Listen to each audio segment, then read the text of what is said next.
Casey, after your child equalizes or when they break a boundary in the moment, do you go back to them in a moment of regulation and explain to them why they can't do that behavior? This is probably the question I get the most on social media. And the reason I haven't answered it on social media yet until today is not because I don't want to share the answer, but because it has been so contingent on where my son's nervous system accumulation was, where our trust was, and how close he was to burnout. Okay, so the crux of the question is, do you ever correct a PDAer's behavior?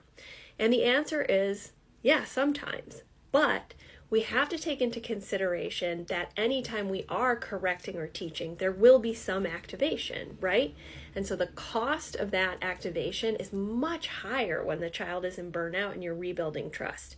So I actually didn't revisit a lot of the moments that even when I did set a boundary with a sibling where I removed him because he was doing something that was harmful to his younger brother, we didn't necessarily talk about it for the first couple of years when we were reestablishing trust, because he was most of the time in his survival brain, which is the part of his brain where he cannot learn.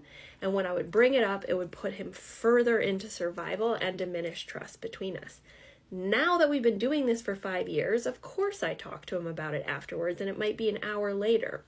But how long that afterwards is, I think I've been hesitant to talk about it because parents want to revert to the more traditional approach, which is like, I need to correct the behavior right afterwards, and then they're going to put the child right back into their survival brain and rupture that tenuous trust that they're building and make it harder for their child to get out of burnout. Right? Only you know where your child is and where your relationship is and how close they are to their threshold. So it's never a binary of like, it's wrong to correct their behavior or you should never correct their behavior. But we have to do it mindfully with the cost benefit of their nervous system in mind. Right? So this is something I teach in depth in the Paradigm Shift program, and we go into all the nuances and we implement things consistently and we troubleshoot and refine and I mentor you. But for social media, it's really hard for me to be like, well, let's get into your specific case here in the comments, right? So anyways, I hope that's helpful to you and is providing somewhat of a framework to think through whether or not it's the right time for your child for you to be correcting the behavior after the incident.